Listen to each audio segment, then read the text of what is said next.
So it's a warm spring day here in Utah. The sun is shining. It's the kind of Saturday afternoon where everybody wants to get out and mow their lawns. Steph and I already cut the grass earlier this morning, but now all the neighbors are doing it. And it makes it really difficult to try to record this intro to this new episode. But hopefully this window of opportunity gives me enough time to introduce this wonderful episode that you're about to listen to. So I've been incredibly excited about this episode. This is me and four other guys sitting down and having one of the most open, free-flowing conversations about masculinity, about emotions, about what it means to be a man, what it means to be a good man. Everybody on this episode, everybody you're about to listen to. First off, we had Matt Nadu, Chris Fletcher, John Stirpe, and Chris Harrigfeld. So after we got done with this whole big Evryman weekend-long training that we had all attended, some of us were still hanging out. And at the end of the night, we decided to record this kind of impromptu podcast. And like I said, everybody on this episode that you're about to listen to is right now in their lives, not just trying to be a better man, not just trying to open up and be more vulnerable in their everyday life, but they're also trying to lead the way in a sense and help men, help people that they come into contact with, help everybody in their lives, help spread this idea, this concept that everybody across the board has more capacity to open up to their emotions, to vulnerability, to connection, really, at the end of the day. So it's a really profound episode. It kind of speaks for itself. I won't give away too much of what you're about to listen to. But needless to say, it's one of those that I love doing. I love when this happens on the podcast. These organic, natural conversations that spark so many different things. And every single one of the men you're about to listen to showed up for it. They showed up willingly, honestly, truthfully, and vulnerably. So it was really, really special.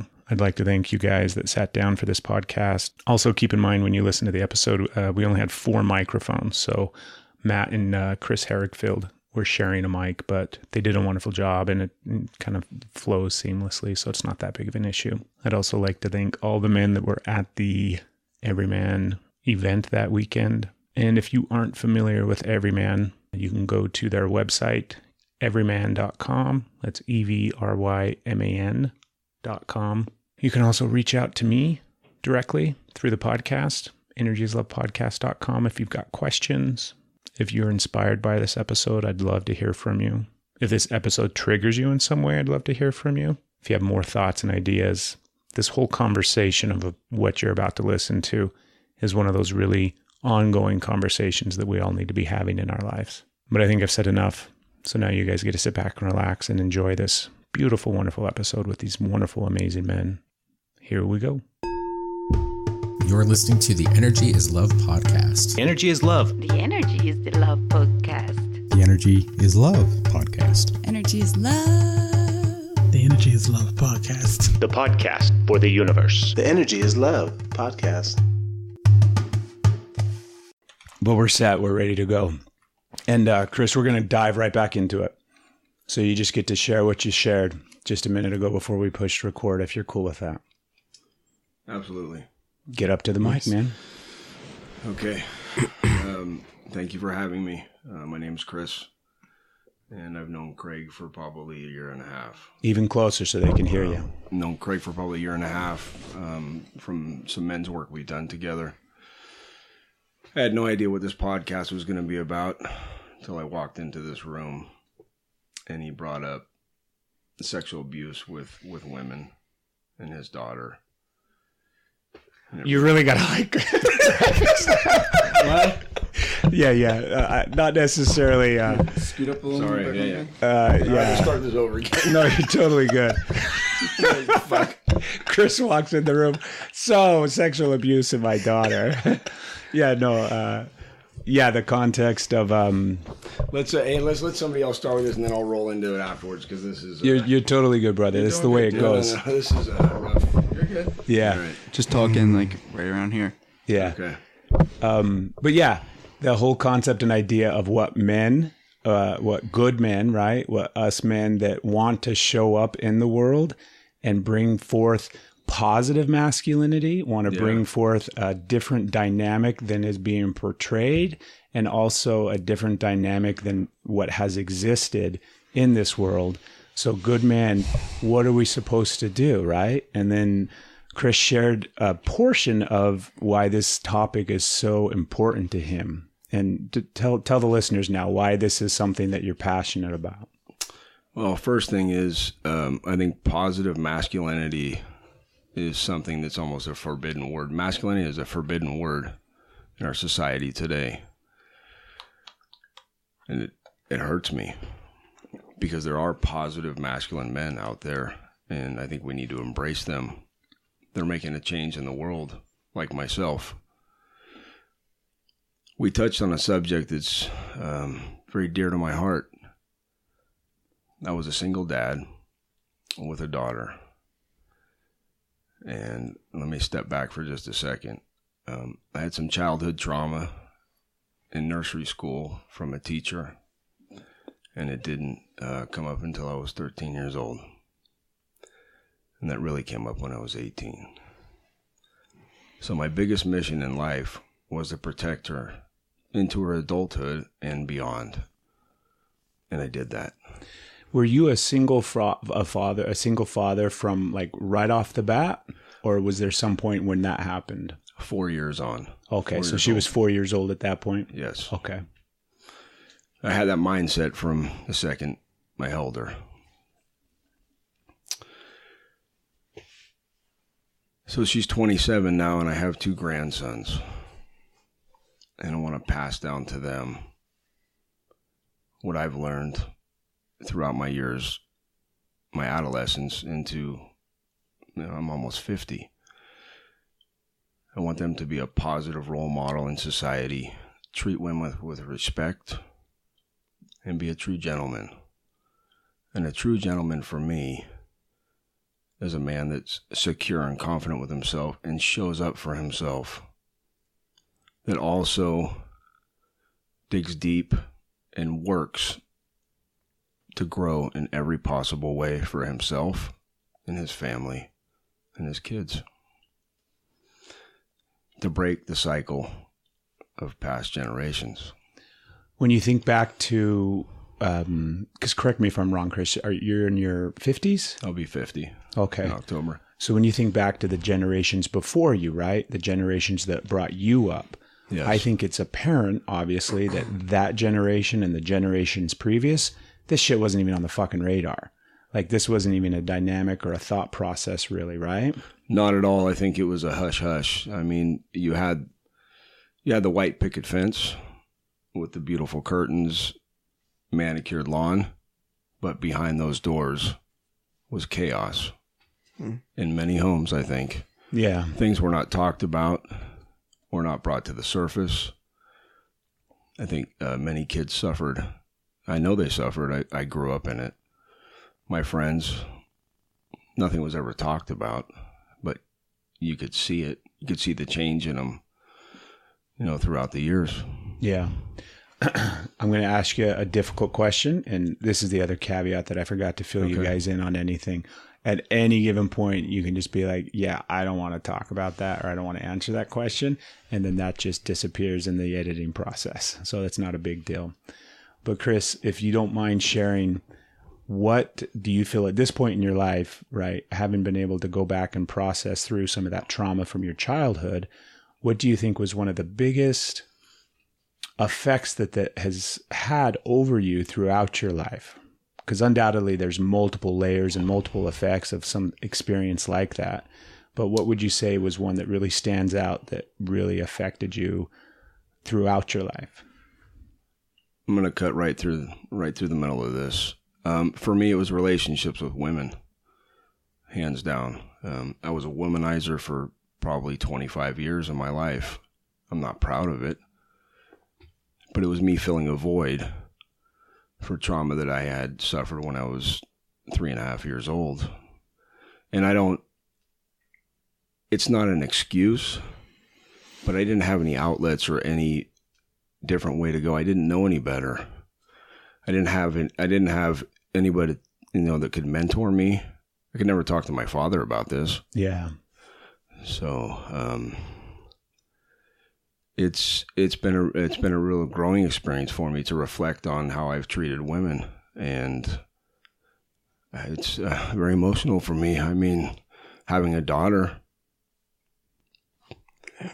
and what I've put some women through in my life, and the trauma back when you were a child was at the hands of a woman, right?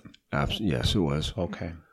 I think that's an important thing, because that dynamic alone is the flip side of what I presume and kind of witness and see women experience and deal with, right? Yes. When typically their abuser or the person that inflicts that trauma or that pain on them at some point in their life is typically a man, and then how much that fucks their dynamic and relationship with men throughout their entire life, right? And so it's interesting to hear you and have the side of it where, like I said, it's just the flip side of it. And then that mirror image of similar, I'm sure, feelings, reactions, responses just played out in a kind of a slightly different way. Exactly. So this came up for me when I was 13, and I brought this attention to my mother. And she wouldn't really, she kind of beat around the bush about the whole subject. So then it came up. We were in a huge fight when I was 18 years old. And I remember her saying, you just need to figure it out and go to college. And I looked at her and I said, all I want you to tell me is put your arms on me and tell me you love me, and it's going to be okay. And she turned around and walked away from me at that moment. Yeah. And that was kind of the caveat that just spun me out of control, because I didn't know what love was. I didn't know what true love was from a woman, from my mother. And it kind of set me up for failure, I think. And I'm not blaming her for that. Oh, no, of course not. Not at all. I mean, I love my mother to death. I just don't think she had the tools to work through this or understand this. That's been that's been one of the biggest things for me in my own life, where, it's really, really easy to go back and see the ways that your parents messed up, right? They just messed up. And as a parent, I recognize all the ways that I have messed up. But like you said, they didn't have the tools, they didn't have the skill set, even the knowledge or the understanding, or even something to contextualize, or even, think that this was a fucking issue. And obviously, those of us that have kids, there's so many times where you'll say something or you'll do something and you won't really understand the gravity that little tiny thing had. And I've had my own kids come back to me with something that I never even thought would cause any, heartache or harm or pain or anything like that. And so it's always that slippery fucking slope. So of course you don't blame her, right? Like you said, she just didn't have the skill set at the time. No, when I was younger, I did, but I got to a point in my life and, realized that back then there really wasn't any means to help you grow or deal with your childhood issues or problems. My parents had me later on in life. My dad was 41 and my mom was 38. They're both from a medical background. So, were you an only child as well? I was an only child. Yeah. So there's a big disconnect from my mom and myself and my dad also. Thank God my grandmother was in my life. She was a positive influence. So I want to ask you where you're at now today, right? The man that you are today. Not only what are you trying to do and what do you try to do every day, but what would you like to do, especially in this arena, in this space of how we can make the current state, the environment that exists in culture and in society today in regards to the way that women feel in regards to men. And I mean, obviously the way men feel in regards to women as well. It's not just one side, right? It's a huge fucking problem that has so many layers to it. So what is it that you feel like you are doing today and that you would like to continue to do or maybe see down the road? I'd like to bring awareness to men and women, not just not just one or the other. I think it's important that we grow together and apart. Also, I think we need to do healing on our own within men's groups and women's groups. And I also think that we need to do couples groups or just have workshops together with men and women so we understand each other. So the hard questions can be asked in those safe situations, those safe environments. So men can ask the questions of what women want, and women can ask the questions of what men want. Yeah. And I'm not proud of my gender at times. I mean, for the things that have come up. I mean, men taking women, sexually in any form. I'm not okay with that. And it's wrong. And it breaks my heart. But I also don't want to crucify men either. I think we need help. We need guidance. We need workshops. We need groups, therapy, whatever it might be, but we need to come together as a community to help this situation. That little tiny thing, come together as a community, right? I think we hear that in relation to a ton of different things. And I think the word community also has a lot of it's almost like a buzzword right now, right?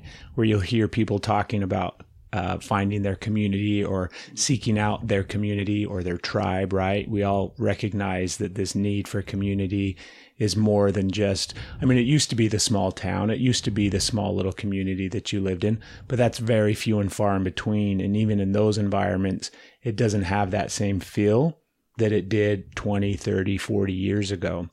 And so for me, when I hear you say that, I think, yes, we need to find community and it's massively important, but I think we also have to shift our mindset around what community really looks like and what community feels like, because it'd be wonderful to think that we could create some big, massive community, but I think it's the micro, it's small examples and connections of what community looks like and feels like.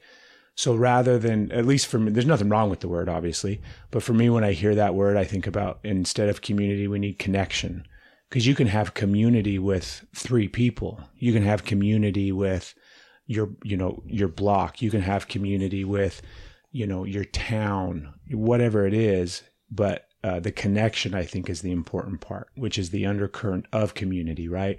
The connection piece. It's like, I'm not going to steal shit from your car when you're my neighbor, because you're my neighbor. Like, I see you, we talk, we connect, we know each other. These things that take place and these things that we do to one another, I think would be massively, drastically changed and altered if we had connection with one another. I agree 100%. And I like the way that you put that. That really resonates with me. Yeah. But I think it's going to start out small and grow. It's not going to be a massive explosion. Yeah. And even 50 small examples of community and connection, and when we take that picture and look at it as a whole, is big.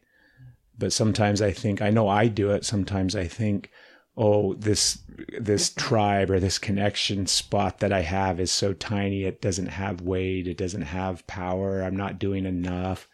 But when I look at the whole, it's like, oh, that's one little light, one little spot in the bigger, grander scheme. And if we all kind of had those areas of connection in our lives, then that would be enough, I think, rather than thinking that it has to be one ginormous conglomeration, right? Yes, they can grow in size, but even the small examples of connection and community are massively important.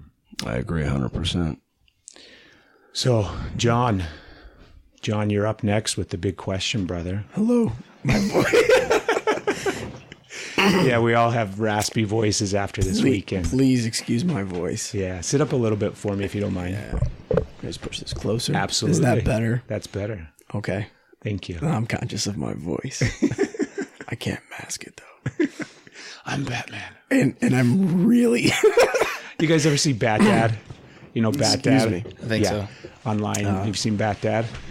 No. You haven't seen Bat Dad, the guy that puts on the fucking mask, his Batman mask, and then fucks around with his family in the car and at the house, and his kids come up and he's like, "Hey, Johnny, what are you eating over there?"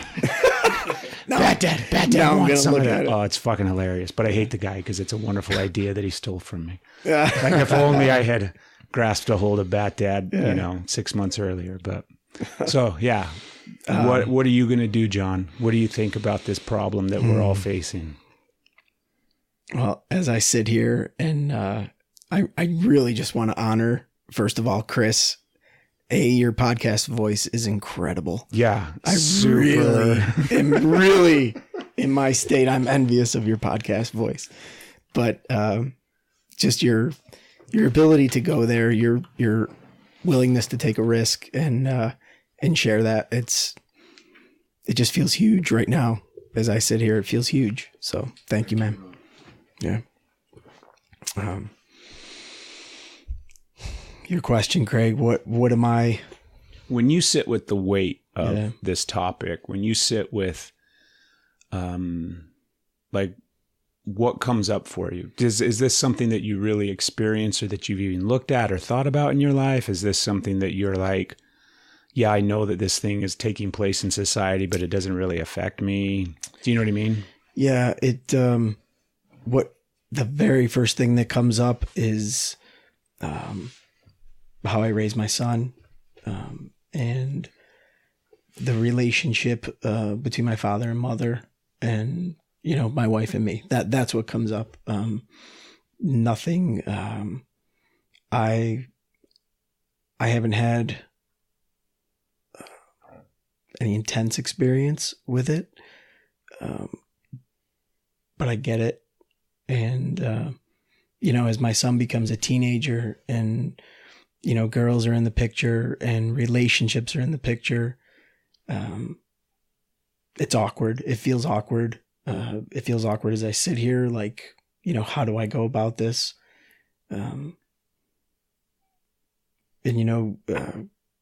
This whole talk of connection, connecting with him, that just seems to be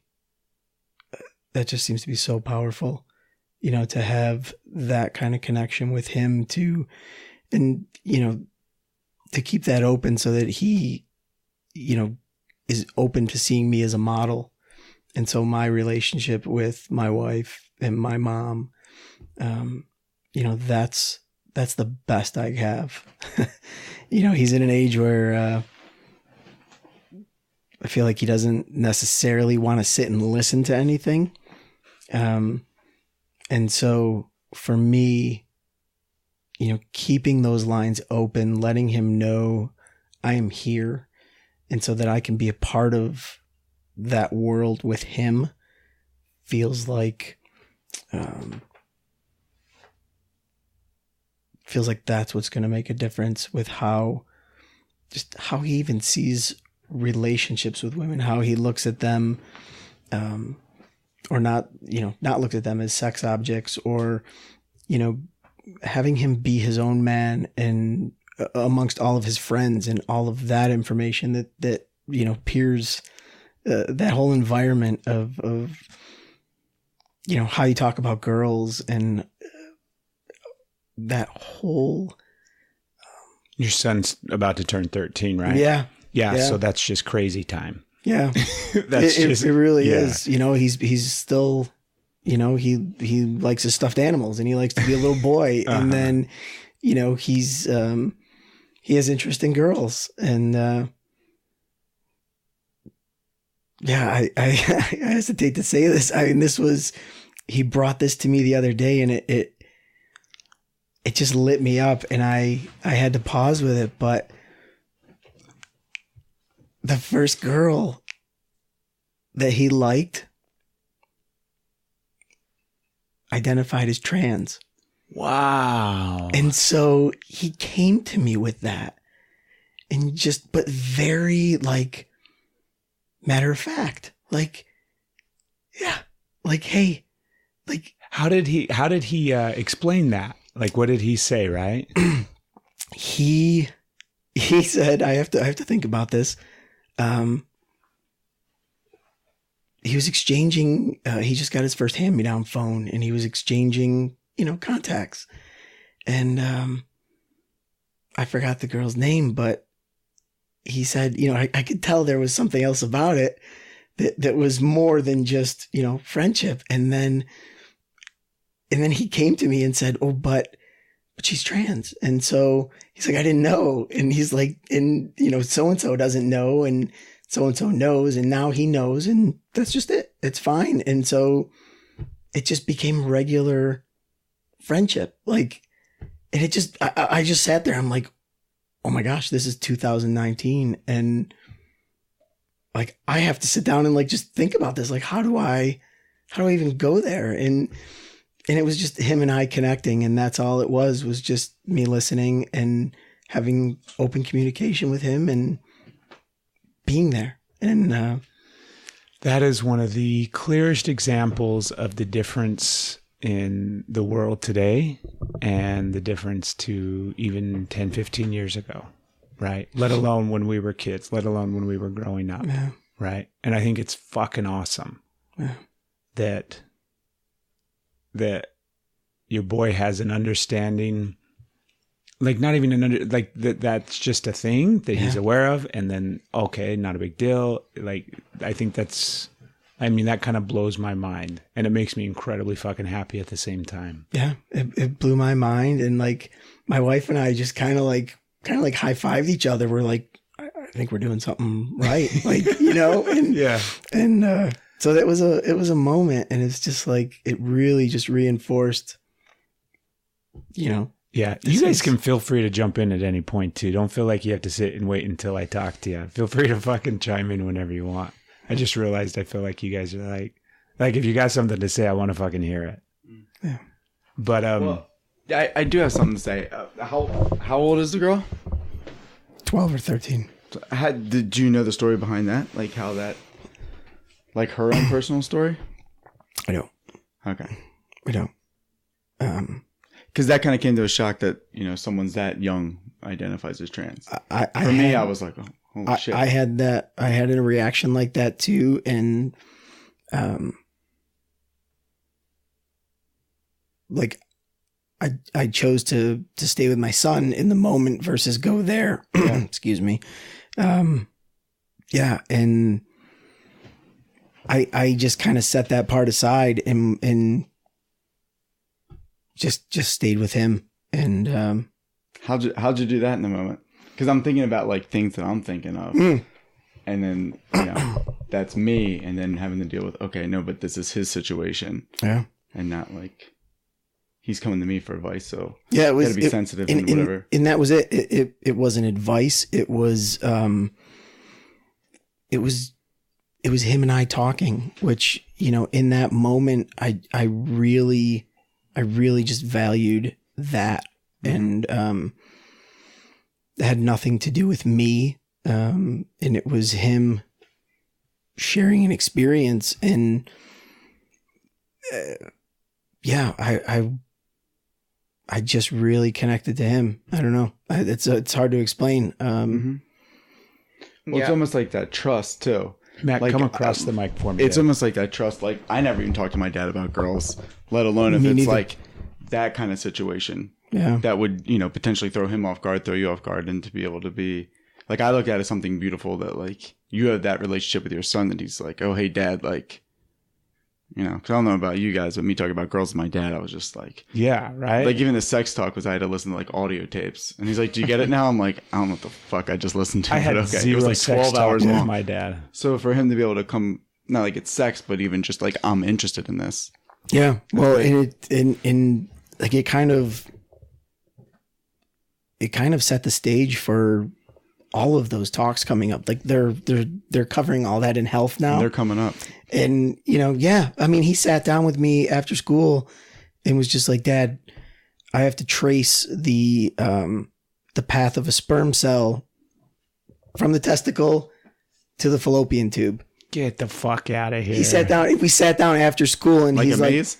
Yeah, like we he had to write out vocabulary and kind of describe the whole path. And we sat down at the kitchen table after school, and he's like, "Will you help me with this?" And I was like, "Sure." Like this seems really too easy. But and so like almost in a way, it's like, wow, he gets this. Like, I really want to help him, like, navigate this, you know, for whatever that looks like for him. And yeah, I think back, you know, my dad's sex talk was, be careful what you're doing. Literally, every time I'd leave the house, you just be careful what you're doing. Like, and you just take that however you wanted it, you know? But, like, wear my seatbelt, be careful. Yeah, right. It could mean anything. That had to be it. That's what I was talking about. Yeah. So, I think you're killing it as a dad, John. Yeah. I mean, I just want to jump in and acknowledge you for the fact that, you know, your son's coming to you it was basically his first sexual experience, and he's talking to you like it's long division or, you know, multiplication tables, just that cut and dry. Like, yeah, Dad, can we figure this out together? Yeah. And yeah, that's a beautiful thing. It really lights me up. It is beautiful. Thank you.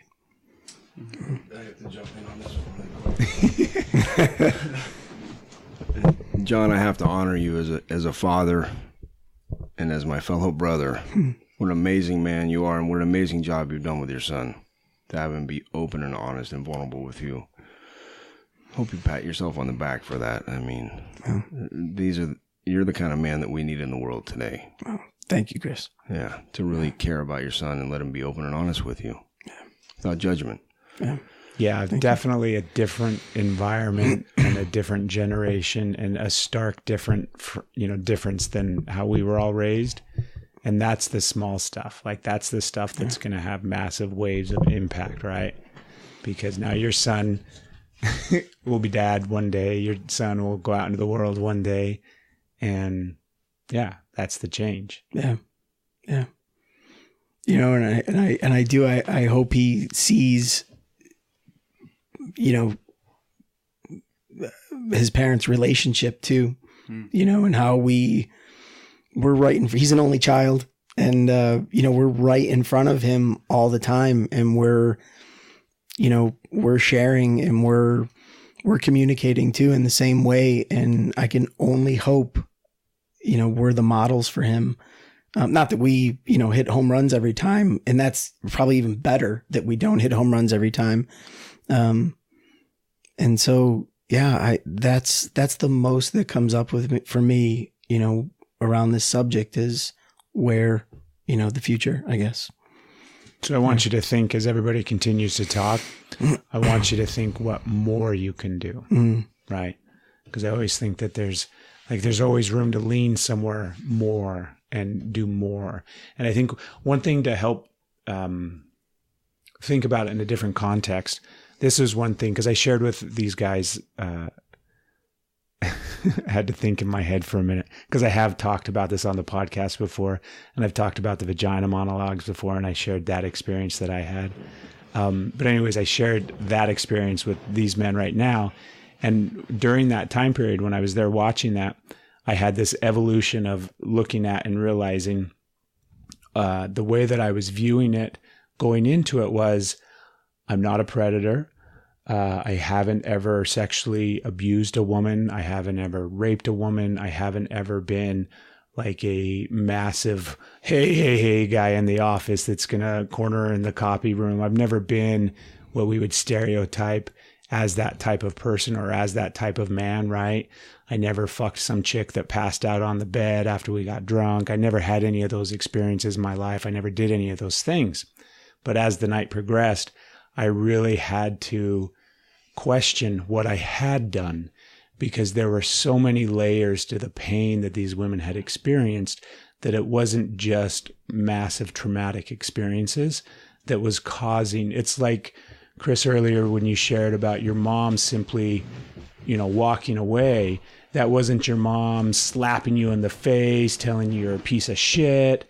That was a small thing on one hand, but had massive influence and impact.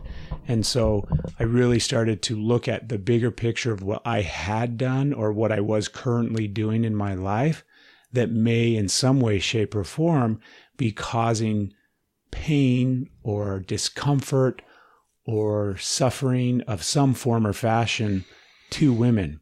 So John, you can think about that in regards to maybe things that you feel you have done, or, you know, just in the context of what more can you do? Yeah. Because it's not just, you know, the rape in the dark alley. It's not just those big, massive things that women experience.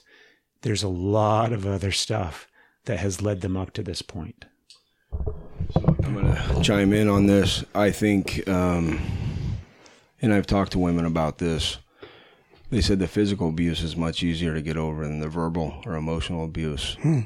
Yeah. And I had to reflect back on my life, and I'm not proud of it at all. And I've been an emotionally abusive man in different relationships in my life. Absolutely. And I own it. And I want to help the next generation to never walk down that road. Whatever we can do to help these young men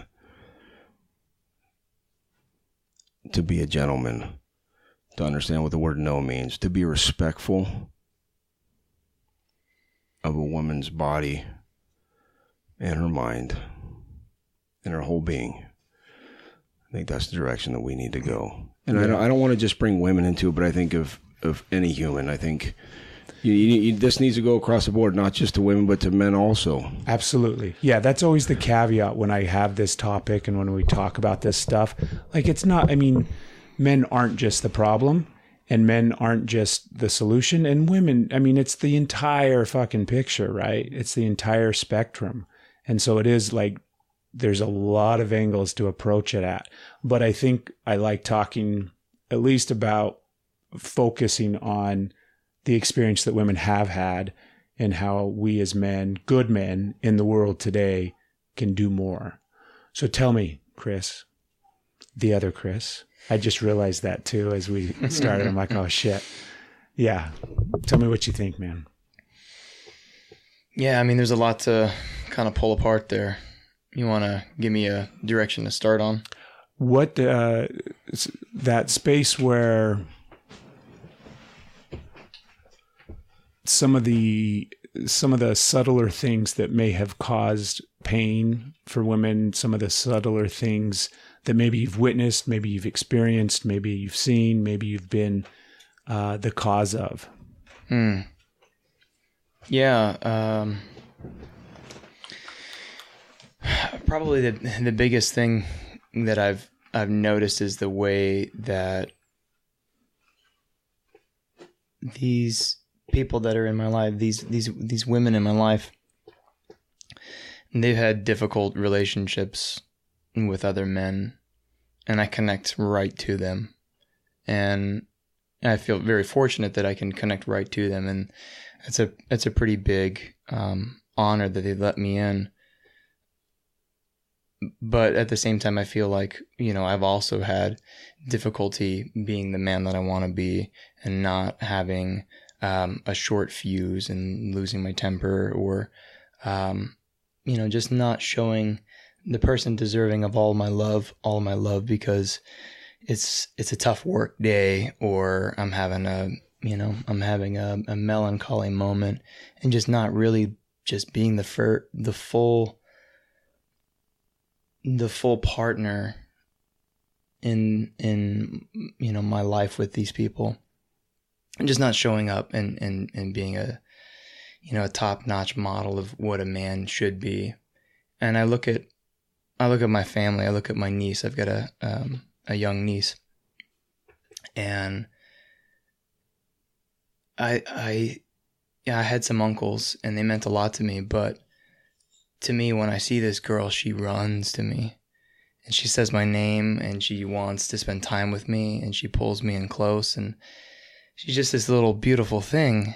And she's going to school, and she's at that age where I've seen some gnarly things happen to young ladies at that age, and I get nervous. I get nervous seeing her out in public, and I get nervous when I see her, you know, freely, casually just engaging with a man who might be at the grocery store, or at a theme park or something. I watch that man. I watch that man, and I want to make sure that she's safe. And I catch myself doing that.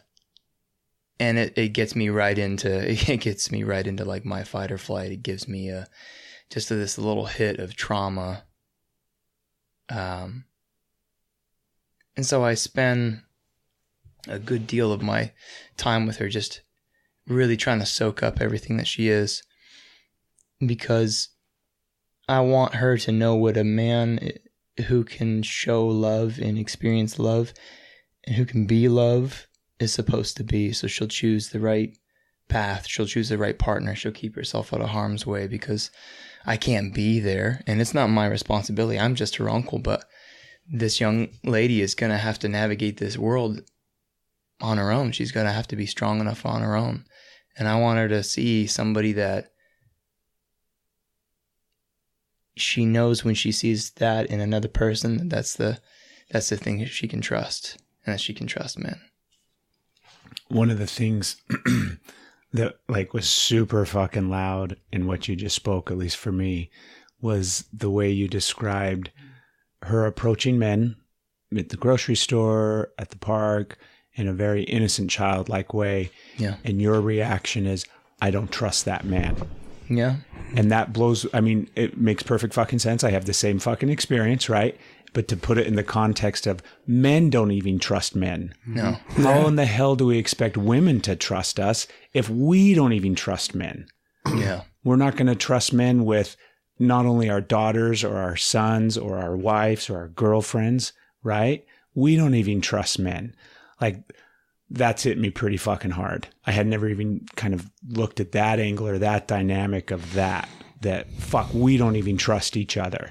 I trust you, right? I don't trust that guy at the fucking grocery store. Yeah. You know? Yeah. And that's so silly, because most likely he's one of us. Like, he's totally probably a normal good guy. Yeah.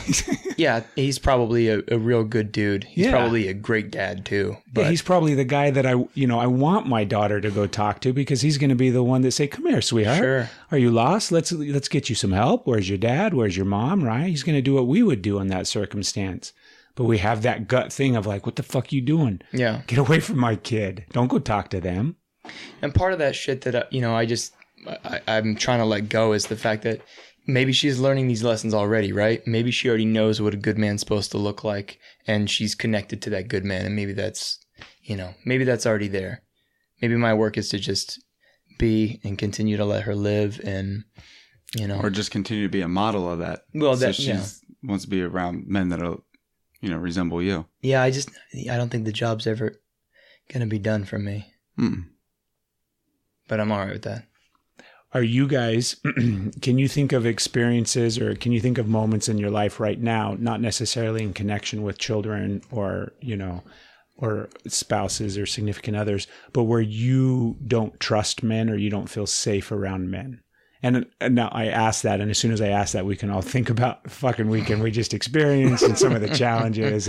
But I'm talking in like just regular everyday life, not in deep emotional spaces where we're vulnerable and we rip our hearts open and we're scared of anybody seeing that. I'm talking like just regular everyday stuff where you're like questioning the safety of another man in relation to what you're experiencing.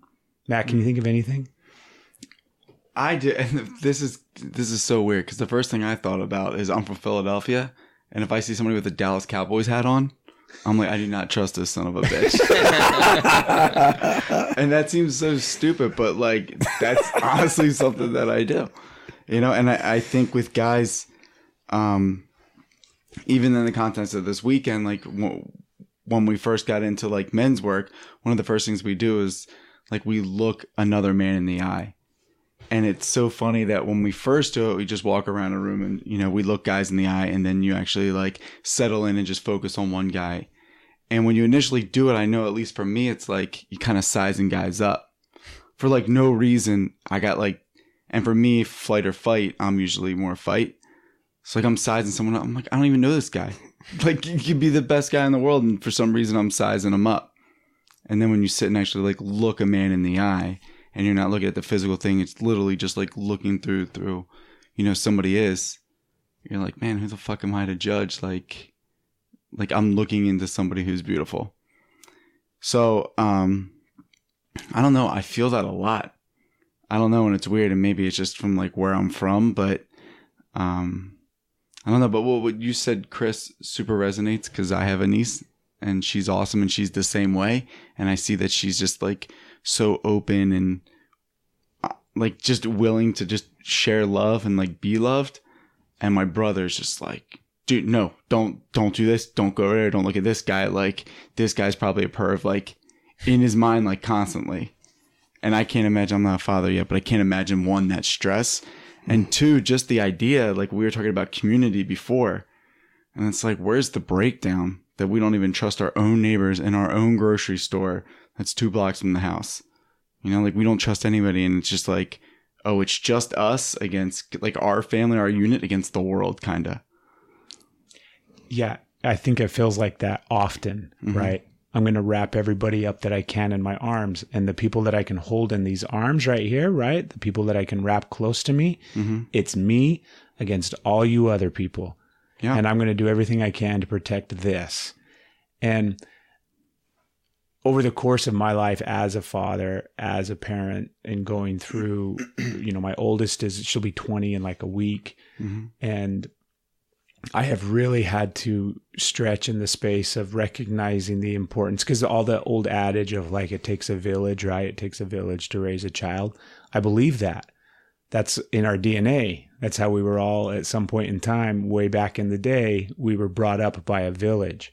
It wasn't just our parents. It was the entire fucking village that raised us. So I really have had to stretch and accept that not only is it okay for other people to love my children, but it's also okay for them to interact. It's okay for them to engage. It's okay for them to experience things with that love, with those other people, in those other environments and things like that. But it's not easy. Like, it's very, very uncomfortable. And I mean, other than just practicing that and trying to lean into that as often as possible, I wish there was a fix, right? I wish there was an answer that was like, oh, we could all just switch that part of our brains off and realize we're all human. We're all the same. You know, 99% of us have 99% of the same shit. And just the 1% is the part that makes us all unique and different, which we have to honor and respect. So we can all just relax and be comfortable. But it's hard. I mean, it's the simplest thing of like, all of my kids have gone through stages in their life where they want to go have sleepovers at their friend's house. And that's like red flag, trigger, warning sign, do not proceed, stop, you know, because how many horror stories do we hear? How many experiences come up from that specific thing of, you know, I used to have a sleepover at my friend's house and this is what happened. And it's super hard. I don't have a fix for it other than trying to lean into it. Yeah. And I think, my name is Matt, by the way. And I think what's scary for me is I'm the oldest. I have 9 brothers and sisters. And what? Yeah. And some of them are. And you're the oldest? Yeah. How old's the youngest? He just turned 13, I think. Holy shit. Sorry, I lied. You might have turned 14. I think he's 13 or 14. But 9 he's in 8th grade. Okay. I'll just pretend like that's not a cool, like, that's a lot of kids. Go ahead. Yeah, my parents are amazing. But he's like 13, and I think the thing for me is that what I'm super afraid of, and I'm gonna pull this into a quick story, is I have a buddy. He is a kid that's like 8, and we were editing something one time back in Philly, and he's like, "Yo, man, I just got a text from my son's mother," and I'm like, "Oh, what'd it say?" And he's like, he's sending pictures of his gear in like a group chat to a bunch of kids at school. And I'm like, isn't your kid like 8? And he's like, yeah. And it was just like this casual thing where they approached him and he's like, well, like, what is this? And she's like, I'm not handling this. You do this. So he's like, what is this? And he's like, what? And he's like, why are you sending these pictures? He's like, everybody sends them. He's like, how long have you been doing that? And he's like, I don't know. Like, we always do that. And I'm like, holy shit. Like, I try to, you know, and I love my parents, but they're hitting their 60s and it's like, just like their 3rd wave of kids. And like it's just hard for them to keep up with technology, let alone like us. And it scares the shit out of me that like, I'm trying to have this conversation with my mom and she's like, yeah, whatever. I'm like, it's not like back in the day where like we got like a Victoria's Secret. I had to snatch it out of the neighbor's mailbox and be like, oh shit, look what we got. You know what I mean? I'm like, it's fair game and they can see anything. And if you don't give them context that this is what sex is and this is what sex looks like and this is what sex means, the first Google search that they do is sex and God knows what comes up, that's what they think that this is.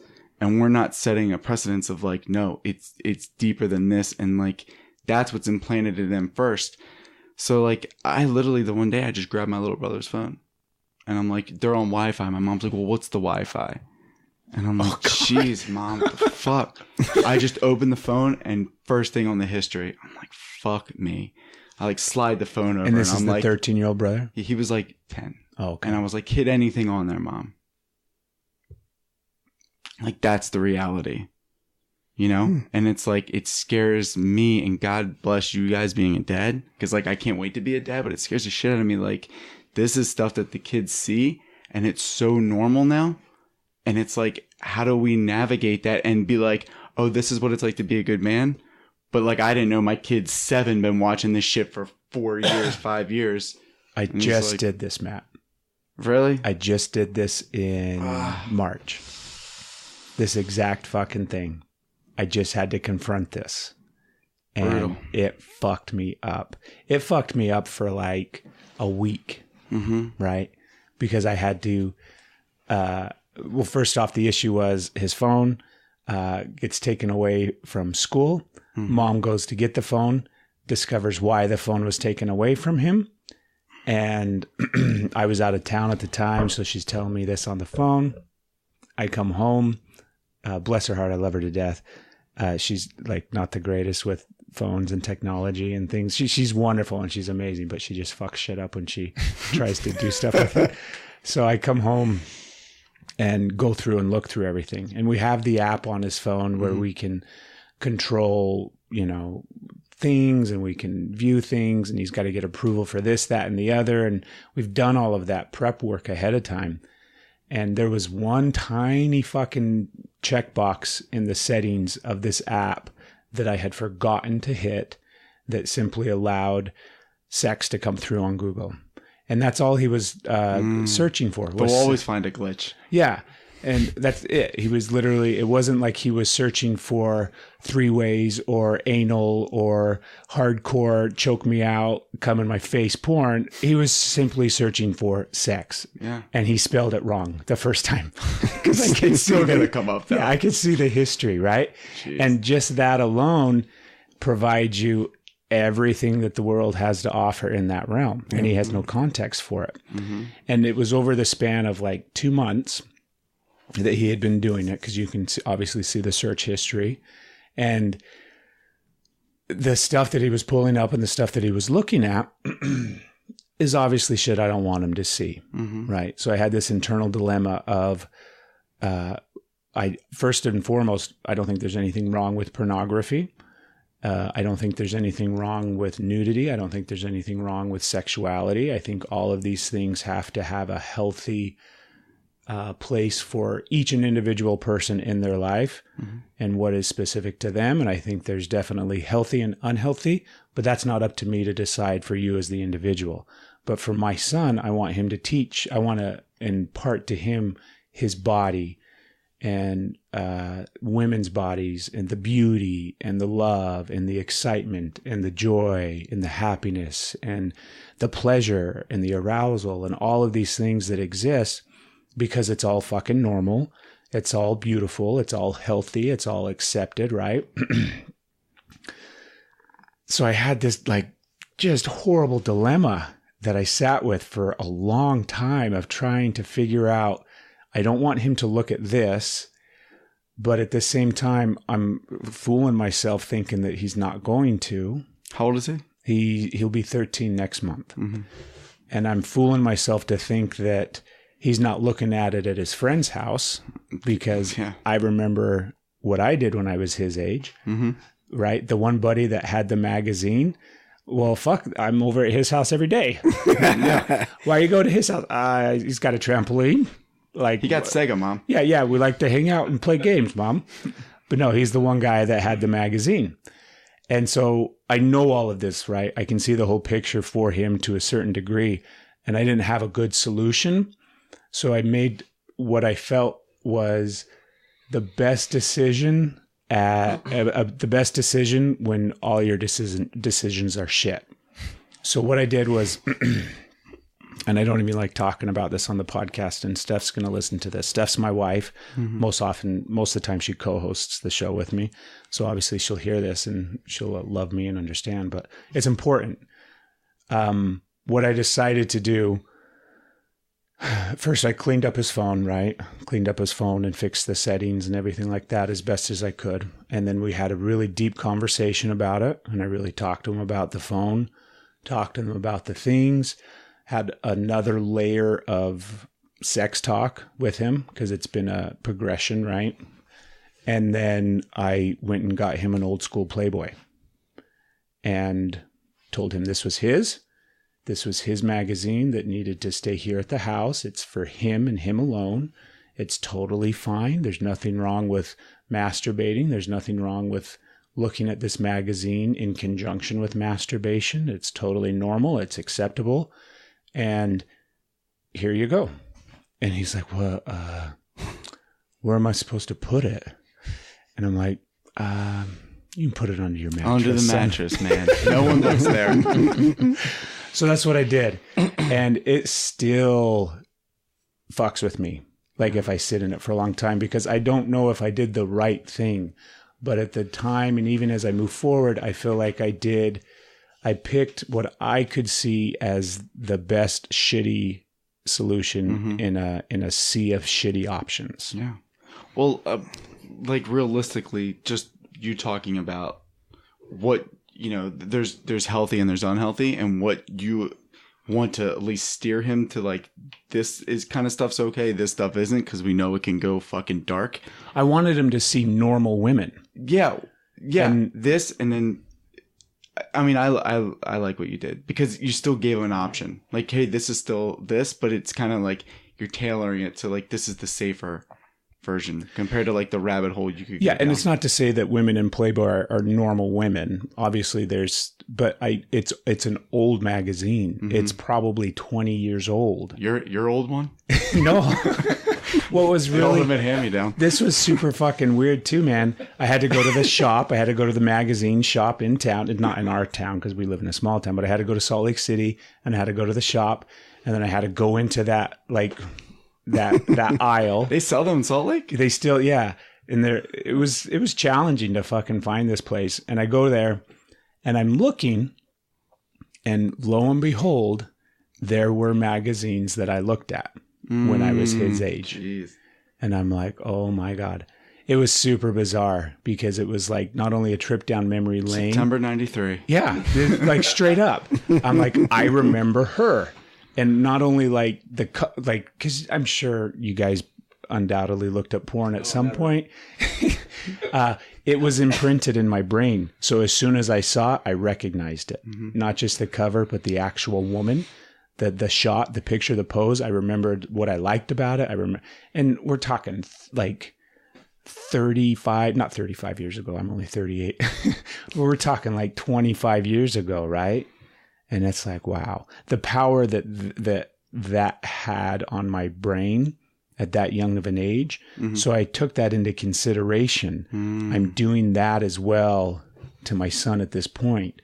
But I would much rather him see just in some way, shape, or form the natural body, even though obviously we all know that porn stars don't have the most natural bodies. But I felt like that wasn't a porn star. That was a model, right? It sucked. I don't like it, but I did the best that I could in the moment. And you guys can jump in on this, but it's what you said right there is that's imprinted on the brain. Yeah. And like, that's one thing that scares me is that if that's, your son or my little brother and sister or my kids eventually, if that's their first idea of what sex is, then one, no man or woman's ever going to be good enough because they don't look like what's on there. Yeah. And like, I feel that in like my own life. Two, you don't know what they're seeing. So like, this could be super unhealthy, but for them that's healthy. And then what are we breeding? what are we growing? And then 2 or 3, it's not that just like women are sexualized. Like when little kids see that, then they themselves become sexualized. Yeah. Like, oh, this is what I do. This is. And not only that, like men aren't accurately portrayed as well. I or even that, or like, hey, I'm 18. I still didn't measure up to this guy. Exactly. What the fuck I is going always on? had that. I saw penises in porn and thought that's what a penis is supposed to be and do. And I never measured up to any of those. Literally, I tried. Yeah. Well, I mean, I think, speaking from my perspective, not having a role model like you described that had that sex talk with you, and when you learn from porn, the things that are supposed to be, the way a man acts or performs, or I mean, let's face it, they're not connecting with that woman. Hell no. They're not really not loving one another. And so unless you have a really courageous partner, which I happen to have a really courageous partner, who will lead you through the learning experience, the things that you need to know to actually please this woman, and please her not just physically, but intimately, and be brought into that like safety net, that umbrella of, just, I don't know, connecting both your bodies and your minds rather than just, hammering like this marathon fuckfest, which those are fun too. But, it sets these unrealistic expectations, whether it's about, dick size or performance or anything. It doesn't resonate with me. Mm-hmm. Especially from the standpoint that we've got a 13-year-old boy who's, Googling sex, and we don't, as Matt says, we don't really know what's coming up, right? So at least with the physical magazine, we're talking about 2-dimensional pictures. It's creating adoration for the beauty of a physical form, but it doesn't have the dialogue, which, right? Yeah, porn dialogue's not good dialogue. Yeah, and it doesn't have, the same weight as like a motion picture that's, set up with lighting, and these women are beautiful and they never have an off day, and they're wearing full makeup and they've got their hair curled and all this stuff. Like, it sets up the unrealistic expectation that when a woman who you love comes out off of work and they're, they've had a long day, that you can still find them beautiful and sexy and attractive, and you want to still get down. Yeah. What's coming up for me too as I listen to this is going back to this this term of I don't like the term, but the men's work. And so, how do they process that? What are their outlets for communication? And where do they go with that? Do they, we're talking about it from our own experience, and before that, Chris was talking about we didn't have these options or these outlets. And, so how are we teaching them to process this, to communicate this, to come to us with this? How is sex in the house, amongst your marriage? Like, is it talked about? Is it forbidden? My dad, there was nothing. Sex didn't exist, right? Until my neighbor was like, hey, dude, this is sex, But, this whole idea of what we're doing and, how we get in touch with ourselves, and we really go deep with ourselves and get to know ourselves, and then connect to others. As I hear us talk about this, with the exposure to this, like that just really, that's kind of the next for me. Like, where do they go with it? Does it have to be hidden and forbidden? Like, yeah, part of me goes, yeah, that's just nature, because it's new. And, to your point, I trust, Craig, you're the type of guy, like, I get the weight of, did I do the right thing? And that brought up to me, like, knowing someone, like really knowing someone, And I totally trust, you know him, and I trust that, you know, your decision and your path for that was right. Yeah.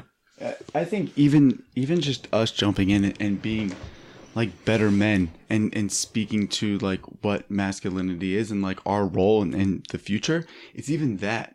Even something that seems like so like everybody's like, dad or whoever was like, it's even us just being open and being like, hey, this is sex. It's something you're gonna do. I'm not gonna hide it from you. But like these are like the terms, you know, and it's not just what you see in there that a guy can just take a woman or like it's all this stuff. Like, no, like what you said, Chris, it's like learn to like love somebody and be in that moment, because it scares the shit out of me that like if we don't address that, like if people think things are bad now, like imagine what it's like when they're just raised on porn and anything fucking goes. And it's like, well, I just take because I want instant pleasure and gratification. Yeah. You know, because I get it on my phone. Well, now I'm old enough and physically big enough to be able to just take that. Like, now what? And that's, I mean, for me, that's scary. But it's awesome to see you guys like talk about that and being open to talk about it. Not just have that conversation like, oh, that's just between us. It's like, no, hey, like we need to talk as men or men and women or whatever. Like, I hate, John, there's water too, by the way, if you don't mind drinking out of the same jug, because you're good. Okay. I hate the way sex is dealt with in society, just as a whole, on every single level, at least in our culture, right? I know it's different in other parts of the world, but I really fucking hate it. I don't like any of it. I don't like the way we address any part of it. I didn't even like having to tell him he had to put it under his mattress, because I don't want him to feel shame about any portion of it. I have so much shame in my own experience, in my own life, from finding my dad's Playboys at some point, learning what they were, and then hiding that knowledge, hiding the experience of looking at them and masturbating to them, feeling like I had to hide all of that. And if I was to get caught in that experience, if I was going to get caught, I was going to be punished. I was going to be in trouble. You know, all of these things could potentially happen. And I don't want my son to feel shame in association with sex at all, because I have witnessed in my own life what that simple dynamic of shame and sex combined has caused in my life. And I don't want him to experience that in any way, shape, or form. But I'm not the only person that contributes to that. That's the part that really pisses me off, is I can do a hell of a fucking job and do the best that I can, fully accepting my mistakes and owning them, but also always working to do better. My wife can do the same thing. We can create a beautiful environment in our home. We can do all of this work. But then at some point we have to let him go out the front door. And his friends upbringing could be totally shitty or not even there. Friends, TV, anybody. Television, magazines, kids at school, teachers. You're right. Anybody. And speaking to Chris Fletcher, speaking to what you said, even like a true gentleman, it's like, you know, it's even that thing. Chivalry, yeah. And it's even for me, it's like really explaining. And for me, sex is like this beautiful, sacred thing, right? Like it's beautiful. Like life comes from it. And holy shit, that's a whole other story. But like, you know, where did that sperm go in the fallopian tube? We gotta follow that. Which route did that thing go? But I think it's beautiful to like you guys being fathers and like an aspiring dad someday to see how you guys navigate. And even like, John, like you even saying, like, it's not even like your opinion on like the subject. It's like, what does your son need? And how do I address that? Yeah. And like literally like look him in the eye like you look any of us in the eye and speak to him like a man. You know, in the terms that he is growing up and this is happening and he's the future. Because that's the other thing that both of you are bringing up right now to me, is leadership, you know, in this, you know, speak, you know, with these outside influences, these other, when you said that, I thought about, you know,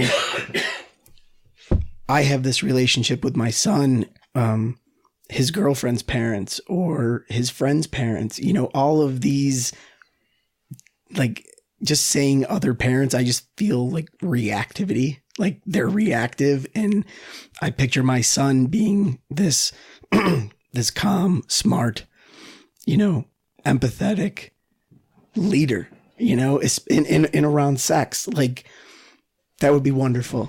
This, and as I say that, I realize I'm also speaking about myself. I want to be that too. So, yeah, I just feel like there's power in that. Certainly not in my voice when it cracks, but I just hit puberty. And there's that's why you connect so well with your son. we're going through the same thing. I'm gonna jump into this. You guys really activated me in a lot of positive ways, and I just want to honor every one of you men. You are the men that I see are changing the future, along with myself. But you guys are 10, 20 years younger than me. And to see this coming up in the world today, man, this really touches my soul and my heart. That you guys are gonna make a difference, and I'll be there right with you. But this really warms my heart, and I see it happening. I want to honor you as a father. You did an amazing job with the situation that you had in hand. I think you handled it better than, I don't know how I would have handled that, but I commend you. I really do. Thank you. So I wanted to touch on a couple things. As far as sexual acts and making love, they're two different things for me. As far as, anybody can fuck, right? Or get together with somebody. But to make love with somebody and have that intimate moment of both of you being together at the same time. Connecting in a loving, caring way. There's nothing better than feeling the love from somebody and you giving that love back to somebody. Yeah, sex and intimacy, right? Fucking and intimacy. When you can incorporate them both together. Yeah. When you can have sex and intimacy as opposed to just sex. Mm-hmm. Obviously it's that's life. Like we can fucking make babies, and obviously that happens. But the what you're talking about, Chris, is I think that's the marrow. That's the huge energy that drives so many different things, because that's love, right? Absolutely. That's the space of love. That's what I've craved my whole life. Yeah. And I've went down all the wrong roads for it, let me tell you. But I didn't know any better. But I know now. So I want to reflect back on my daughter. When she was 15 years old, I was living in the country, a little small town called Loomis. I owned a tow truck company back then, and I was working like 60, 80 hours a week. And so my daughter and I went out to dinner one night. She was 15. She goes, "Dad, I have something to tell you." I go, "Okay." I'm just cringing. All the hair on my back and neck are standing up. I'm going, "Okay, honey." She goes, "Dad, I think I need to get on birth control." I probably paused for like 10 minutes. I didn't know how to react at that moment. Took a deep breath and I said, "Okay, honey." I said, "We'll make an appointment for the doctor tomorrow." And I didn't overreact, but because I had open dialogue with my daughter that I didn't have with my parents, she was able to come to me and be open and honest. And it was a beautiful moment in my life. It was really tough for me to swallow that, but I respected her. Yeah. For coming to me. Yeah. That's the equivalent of John and his conversation with his 13-year-old boy, right? Yeah. You being able to create that relationship and hold that space with her so that she does feel safe enough to come say that to her dad at 15 years old. Yeah, absolutely. I think for me, I had a daughter for a reason. I think if I would have had a son, I think it would have been a really tough situation for me to raise a son, because I didn't have the tools. I didn't have the tools to raise a daughter either, but I figured them out on the way, and I was able to pick her up. I can today. I can just come up and hug her, give her a kiss, but I think for me, I never had that from my dad, so I didn't know how to I don't think I would know how to give that to a son. when you get to that certain age. This has got something big for me right here. Okay, this just fucking like epiphany truth bomb right in my fucking brain. Do you guys know how we talk sometimes about the dynamic of feminine in our lives, right? Mm-hmm. The mothers that we were raised, the experience of femininity and feminine energy, and how they bless their hearts for all that they did and all the wonderful things that they did. They didn't raise men necessarily in the way that men should be raised. Or there was parts of the way that they raised men, even with all the love and even with all the acceptance and all the compassion. And not everybody has experienced that from their mothers, but that even that was missing something, right? Is everybody kind of on board with what I'm talking about? We've kind of heard that come up before, heard somebody speak about how the way men are raised, or the way men have been raised by women, hasn't necessarily served them in their greatest and highest good to a certain extent, right? And that's outside of the caveat of just like our parents making mistakes. Do you mean like single mothers, or do you mean like mothers in general, even with the nuclear family? Or? Yes. Yeah. Both. All situations. Okay. Just as a whole in society, let's say the last 50, 60, 70 years, the way that mothers have raised men hasn't been what men necessarily needed, right? And by and large, mothers did the majority of the rearing. Mothers did the majority of raising, right? There are plenty of exceptions to that, but by and large, mothers were the ones that were raising boys and raising men. So, Chris, as you're talking about your daughter, and I'm thinking about all of my daughters, and then I'm thinking about my son, because it's different raising my son than it is raising my daughters. It's significantly fucking different. And I fell way more, or I feel like I fell way more with my son than I did with my daughters. But as I was sitting there listening to you talk about it, and I was thinking about this dynamic, I don't think I have been, I know outside of just the mistakes that I've made, but I think the way that I am raising my daughters and the way that I am loving them, right, isn't serving them completely as women. Because I think about the way my mom raised me, and she had massive compassion and massive love, right? I never went without thinking that my mom didn't love me. But I think she also didn't do the greatest job of showing me an example of what women are. And that's not to say that, she was motherly, she was kind, she was loving, she provided. And yes, she had her own bag of issues and all of those kind of things. I'm talking completely separate from that. I think just the pure dumping of affection and love and support that we give our daughters, I think we also, for me personally, the part that I feel like is missing right now that I can kind of like grab a hold of in this weird, bizarro truth bomb that went off in my brain, the healthier dynamic of what my anger looks like and what me getting frustrated and angry with you looks like as a man to a woman or to a little girl, and the full cycle of that. So you did something wrong. Here's my anger in response to what you did. And anger is a strong word, right? Granted, it could be something minor, but here's my anger in response to what you did. Here's the punishment or the reaction to that thing that you did. And here's the conclusion. Guess what? I still love you. Come here. Let me give you a hug. Everything's perfectly fine. And you just experienced some negative, quote unquote, energy, emotion from a man in a healthy way. And I haven't done that probably day one with any of my daughters. It's either, sweetheart, you can never do any wrong, or you did wrong, but it's always, I never, and if they do get my anger, if they do get my aggression or my frustration, it is not the kind that I want to share with them. It's overboard and it's too drastic and it's too strong.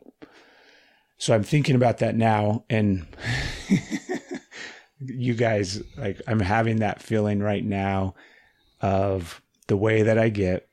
I recognize it because I've experienced it enough times now. This is very, very raw for me inside. This is something that's very vulnerable for me. And this has a lot of weight for me in my story of my life, my experiences, as well as my present moment, still as the father I am today. And I feel super fucking embarrassed sitting here as you guys are looking at me. And, but I think there's something there, and I didn't do a great job describing it or explaining it, but I think there's something there about how we can do a better job of raising daughters as men. Everything you said resonated with me really deeply. And I never really looked at it like that until you brought that up right now. I've looked at how I've raised my daughter. Protect them. Protect them. Love them. Love them. Yes. And on the other side of it, I've reacted in ways that I wish I could take back. You know, and not in a positive way at all. Yeah. So, and I know my daughter has some trauma from this. I can see it in her. I can feel it in her. She has a hard time communicating at times. And I would love to help her get through this somehow. And I've reached out to her. And I think the only way that I'm able to do that at this point is for me to really show up in my true authentic self. And it's going to take time. It's not going to be an overnight process. It's just going to be me showing up as a dad and loving her. And loving myself also at the same time. Yeah. But like I do this right now with my 20-year-old because she's out of the house, right? Mm-hmm. And so I don't have day-to-day interaction with her. We do still see her. We still get to connect and everything like that. But it's nearly, way, way less than we would like and way, way less than it used to be. And she pisses me off sometimes. She's still triggering me. She's still frustrating me. She's still pissing me off.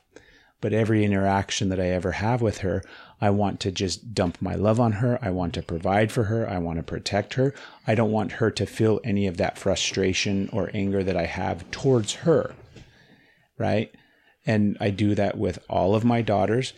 And what's really funny is I didn't do that with my son initially. That was not my default mode with my son. I had to flip it and recognize that my son I needed to be more compassionate and more loving with my son like I was with my daughters. And I saw this component with my son. I also wanted him to experience, hey, you pissed dad off. This is what happens. This is how dad expresses his frustration and anger in a very healthy way of communicating it to you. And this is you got in trouble, you got grounded, whatever the fucking issue may be. And guess what, mijo? Come over here and sit on my lap. I love you. Everything's okay. We can still sit here and watch a movie together. What do you want for breakfast? Everything's okay. We just moved through that experience. But now for me to look at it with my daughters, I'm like, oh, God damn it. Like, it fucking pisses me off. The best I could do, yes. And always trying to do more, yes. But that's a big fucking component, I feel, where the disservice that we're doing to women as their fathers when we're only trying to protect them. And what are we trying to protect them from? Fucking men, right? Terrible fucking experiences with men like us at different times in our lives. Exactly. Right? Yes. I'll own that 100%. Exactly. Mm-hmm. And we're only trying to protect them. And how do we protect them? With love. So think about that. Earlier, I talked about shame and sex and the combination of those two things for me. What is protection with love doing to women? I like watching you go there. Yeah. I just love like these spaces create that kind of, that kind of energy, that kind of thought, that kind of introspection.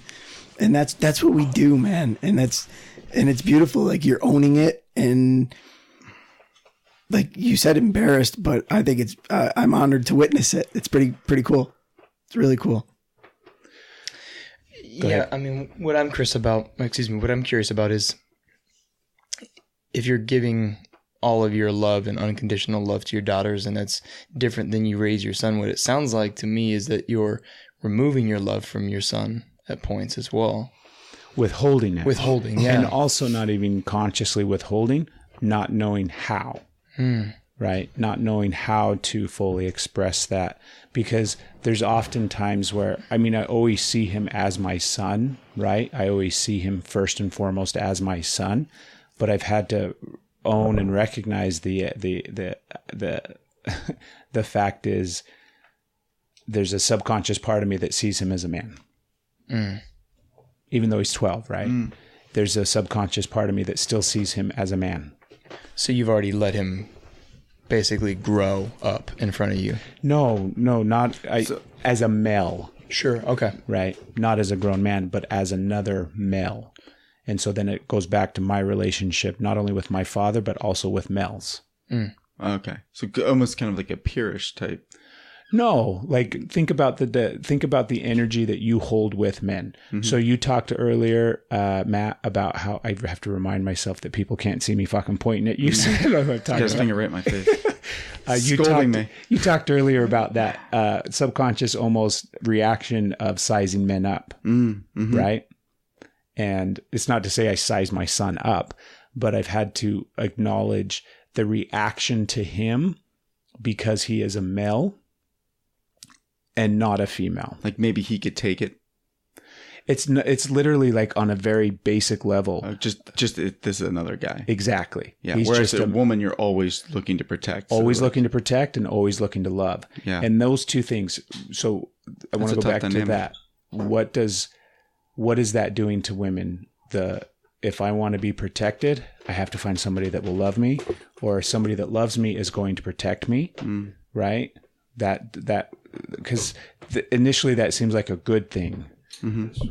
But I think that there is some layers and some nuance and some depth to that is going to have some weight behind it, probably in a negative way. Yeah.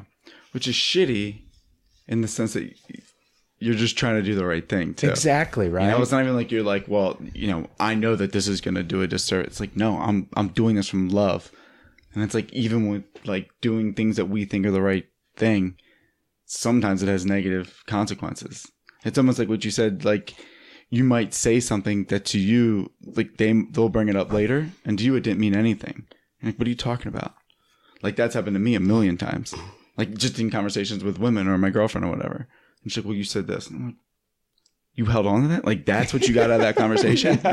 Yeah. And to me it didn't seem like anything, but to somebody else that really like resonates or really like hits them hard. And that's super tough. And I think this whole issue, everything we're talking about, like not only us being better men, but how can we serve women better, and how can, like, in general we all just get better. There's so many fucking layers, like Chris said. It's almost like just shoot an arrow at me and just give me some kind of direction, because like which way you want to go, man. That's what I was thinking too. Like where it makes me think of, like where's the blurry line of, we're talking about, all of these ways to be better and teach and grow and learn and, for the future. And I think of, like where's that blurry line of what's doing harm? Like I like, some of the funny kind of locker room stuff that comes up, is that the line? Like, can we talk about bonership and still be, have the integrity of good men and that maybe that was a bad example, but like that kind of language, like, is that a blurry line? Is that okay? I think that's a very blurry line. It is. And, because here we all are, and I would be like, heck man, we are, we're great. We're great models. We're looking towards the future. We have, and then I think like, let's look at that one little word, right? We'll put a little bit of context about it with holding integrity for the space. But, that word bonership, hashtag bonership, came up this weekend, and it was laughed at It was funny. It was a moment of levity. And as I sit and think about it now, because I didn't at the time I just laughed because it is funny, right? Suppose somebody hears that word who struggles with boners, who has an issue with erections, who in some way, shape, or form that hits them in just the right way to bring more shame about their erection, whether the lack of or the excess of or whatever the fucking case may be, right? Well, then of course we don't want to use that word because I love and respect you.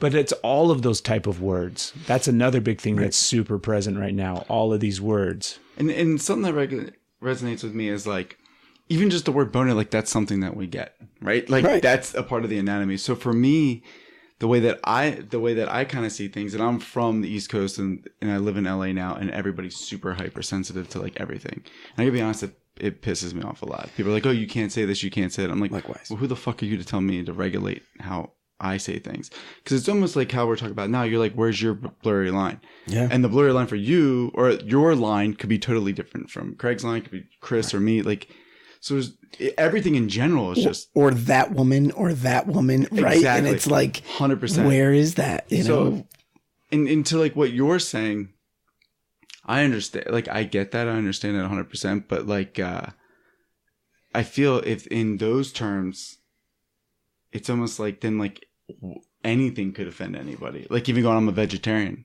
Someone like, well, fuck you, I eat meat. Like, you know what I mean? Or like somebody, I eat meat. Well, why would you do that? Like. And I feel, for me at least, I get very caught up in like this society now that like everybody has to walk on eggshells, and it's like I have to be offended. Like sometimes somebody says something, and I I'm have like, a real love and passion for eggshells, so I don't want you to walk on them. Look, bro. Case in point. But like for me, I'm like, sometimes like I don't mind it, and it's not like this word like offended, and we're kind of going on something a little different, but like. Even like offended, I'm like, well, what does that mean? Because what's offended to you doesn't necessarily mean offended to me, and it's just like, I don't know. It's just, I feel like with society, we're in like such a weird spot right now, and not only like with like language terms, but also like sexuality and like how people are treated, and it's just like all this stuff. Because this is so weird. But I was around a group. Where the fuck was I? I was on a cruise. And I was just literally laying, and I was listening to a podcast, and a group of women, they're probably like I'm early 30s. It's probably like late 30s or early 40s, sat down next to me. And like judging by their conversation, it sounded like a couple college guys. And like literally this woman's like, yeah, like, oh my God, how many like dicks did you suck last night? She's like, well, does your husband know? He's like, well, fuck him, whatever. And it was so weird because I felt like a little kid. Like, oh shit, I just heard a conversation I shouldn't. You know what I mean? And it was such a shock, and I felt like embarrassed. I heard it, and the woman's like, "Oh, sorry, but like you get it or something." And I was like, "Oh my God, don't wrap me into whatever the fuck you're talking about." Wow. Like, it was like such a weird thing. Wow. And you know, I'm assuming women feel like this when they hear stuff, but it's like kind of like both sides. I mean, and I don't know. I'm never in a woman's locker room, so who am I to say what the stuff is? But like, I could assume. Like we both talk about like sexuality. So it's like, sure. And it's even like, well, where is it healthy to talk about like girls or like our sexual experience? And it's like, do you keep that into yourself, or can you tell your buddies, or like, should I not talk about that with you? Or like, and for me, it's just like, damn, like there's. Well, I was thinking about the charge that you received from that event you were at, you know, like that's, the hats coming out, you know, the vagina monologue. Yeah. And I think about that charged environment, and, you know, like where, and that's what made me think about the line. And then what you're saying though, too, like it's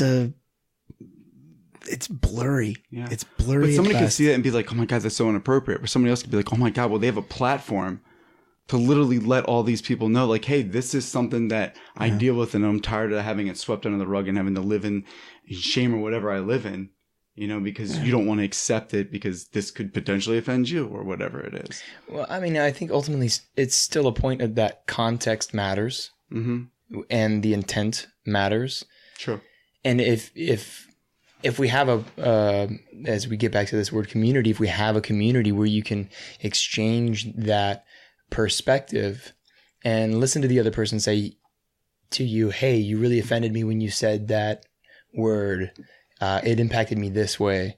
And we have an opportunity to listen and feel that, not take it on, not push it away, but feel it and find some empathy for that perspective. And I think that helps really lessen the amount of hurt that is behind somebody hearing something like bonership or, fill in the blank here, whatever that particular trigger is. It makes it go away, not instantly, but it lessens its power over that person and over the situation. And all of a sudden now you've got this beautiful connection and you get to see this person as another person as opposed to somebody on the other side of the camp who feels differently or votes differently or lives in a different area. It's true, which is like kind of everywhere these days. But I love that you make that, because even having the conversation around it then. Love that outlook. Yeah, because it does feel like nowadays as well. It's like me versus them or you versus or whatever. Yeah, it is. I think communication is the key, and not just communication, but conscious, clear communication. Right? We have all had experiences and witnessed when somebody speaks up and says that didn't sit right with me. What you just said. That didn't sit right with me. That triggered something in me. That brought something up in me. And in the moment, it is recognized, it is seen, it is communicated, it is felt. And then it doesn't, like you said, Chris, it doesn't always immediately take away that feeling for that person that may have been triggered, but it does lessen it. It empowers that person for speaking. And then it also educates another layer to the person that may have, said that thing, or the people that got to witness that experience. So when I think about, because I think that's the key, right? That would be the beautiful thing that we could do, like shut down fucking Twitter so we don't have to worry about that bullshit anymore. And then say, hey, I respect you have the opportunity to talk about whatever it is that you want to talk about. That really brings something up for me. Yeah. I would prefer that you didn't speak like that. And hopefully you can respect that in this moment of this shared experience, whatever the fuck it may be. And, thank you for bringing that to my awareness. We address it, we feel it, we talk about it, and then we move on. And that process can oftentimes take less than a minute. Mm-hmm. I mean, we saw it this weekend. Yeah. It's not doesn't have to be a huge, long, drawn out thing. And then we can move on and we can stay in that space, still have our connection, still have our communication, still proceed with whatever is taking place, instead of this, you now are banished. You can't come back. You have to get the fuck out of here because we don't allow that kind of talk, right? And that's what we see going on in society in a lot of ways, shape, and form, where, people are ostracized, and there's no path to redemption after one little thing is spoken. And I'm not one little thing. There are obviously massive things that are taking place that people should have consequences for. But yeah, on this small scale, it's like, it's just communication and the lack thereof, I think, that has led to a lot of these issues. Mm-hmm. Well, I think you said experience. So like you said somebody speaking to something like, oh, this might offend me. Yeah. And I might say something like where I come from, and like we just always say that, and like no one's offended.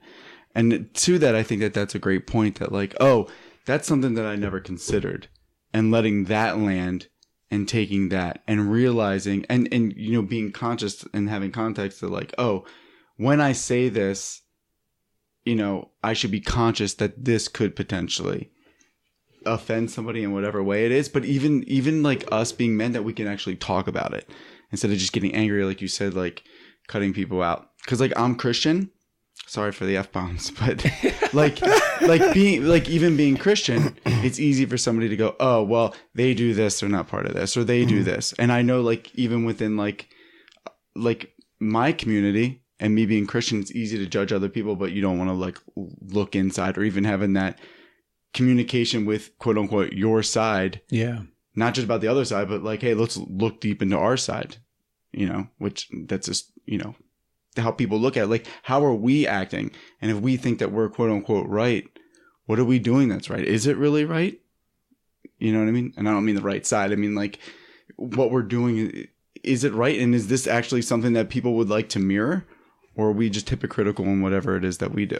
And I think what we do in our work, like all of us together, it's like this beautiful unity of like, hey, look, like we all just want to get better.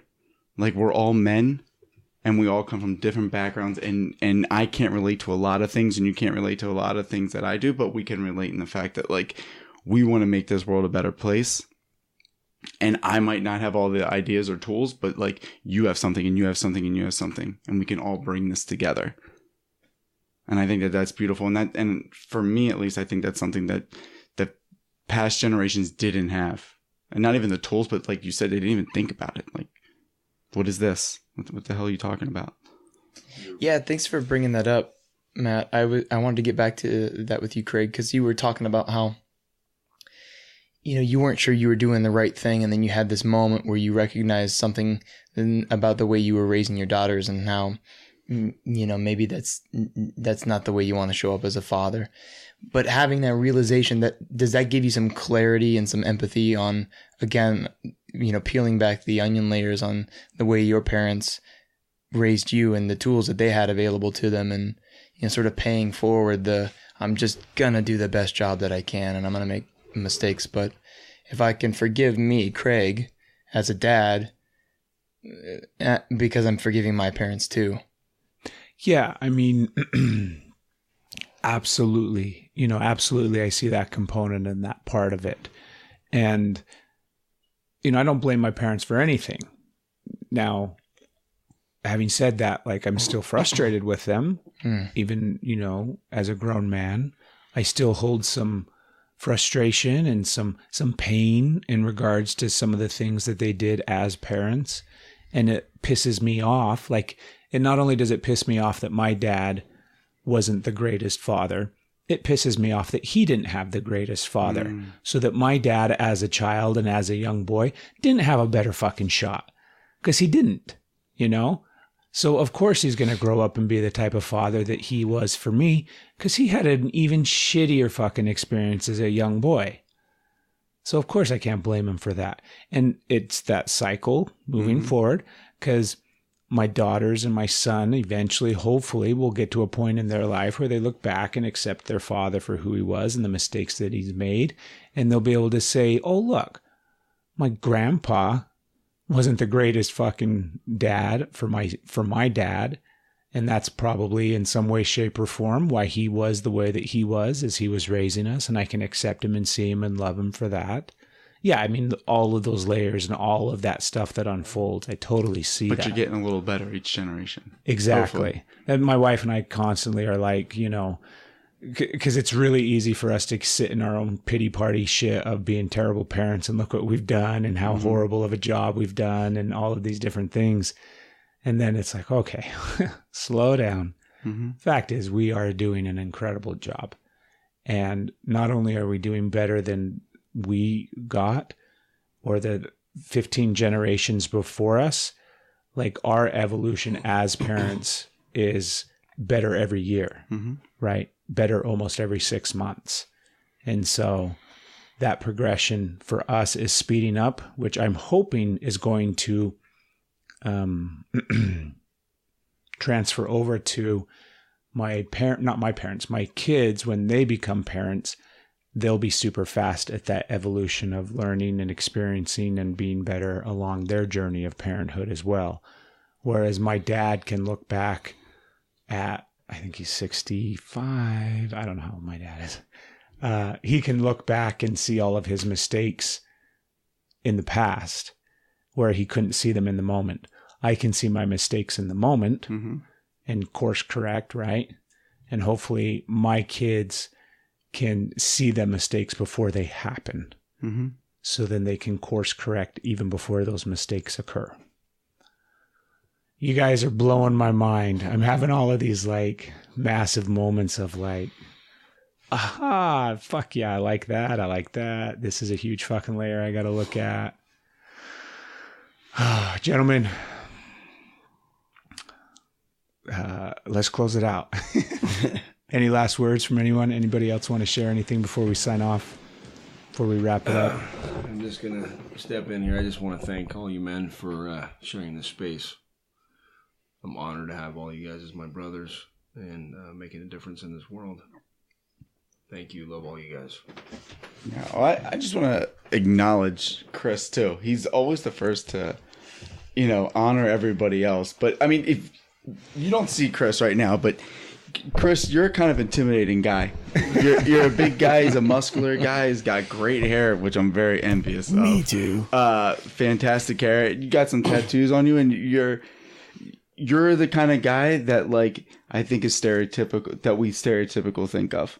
Like, oh, this guy's, this macho kind of badass guy. And then you see how gentle and open and honest you are. And it's just like, holy shit. And it, like, makes my heart melt. You're not like some millennial trying to be better. You're a guy that was brought up in, like, the fucking Hard Knocks. And now you're sitting here and you're like, hey, man, like, I just want to get better. Like, as I get older, I want to be better. Where most people are like, well, I am what I am. Take it or leave it. Chris, you're one of those phrases that fucks somebody's brain up and confuses them because they look at you and they see you and then they feel you and they connect with you and they hear you and their brain goes, oh, wait a minute. So just you doing that is rewiring people's neural pathways, just like some of those things that we talk about, because you're a course correction, because it doesn't make sense when people see you and then they hear you and they feel you, man. I think it's beautiful. Yeah.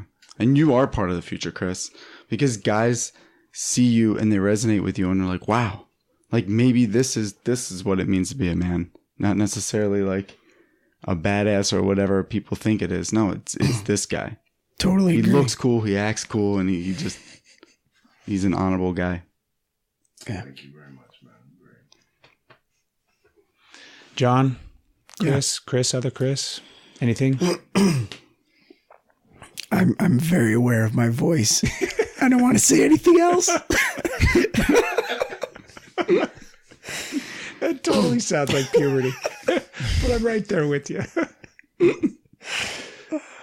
No, I just think that this conversation, obviously people are having it in different forms. And I'm hoping that the fact that we're having this conversation, somebody hears this, maybe gets an opportunity to be inspired to have that conversation with somebody that they wouldn't normally have that conversation with, and really open up, really take a risk and see this movement that we're finding ourselves in the middle of, in the middle of, where this movement has landed on that other person, and maybe just try to see it from their side for a moment. Yeah. And I think that this conversation kind of seems easy for us because we've been conditioning ourselves to have the awkward conversations and to really dig deep. But you're right in that. Like, hopefully this, other people are like, I don't know if I can talk about that, or I don't know if I have a say, or I can say anything. It's like, hey man, just like we're all experiencing it, and we can't help anybody else out if we can't help ourselves, and we can't help ourselves out if we're not talking to somebody else. Yeah, we just spent like the last 48 hours connecting with each other in an incredibly safe environment and a safe place, and really opening up and connecting with each other. And this conversation was still hard. I still had moments where I felt uncomfortable, where I felt I don't want to say unsafe, but nervous and anxious. And this conversation was hard, even considering we just had this beautiful fucking weekend together and we feel super close and connected. Mm-hmm. Yeah. So. And the original question is still kind of weighing on me too. Yeah. Yeah. Yeah. Well, you'll have to wait for next week on the energy. One last phrase I'm going to put in here. Be kind. You have no idea what the other person's struggle is. Perfect, man. We'll end on that. Thank you, fellas. Love you all. I appreciate it. Thank you. Thank you. Everything we're talking about, like, not only us being better men, but how can we serve women better? And how can, like, in general, we all just get better? There's so many fucking layers. Yeah, I don't think the job's ever going to be done for me. But I'm all right with that. And it was just him and I connecting, and that's all it was just me listening and having open communication with him and being there. And a true gentleman for me is a man that's secure and confident with himself and shows up for himself, that also digs deep and works to grow in every possible way for himself and his family and his kids.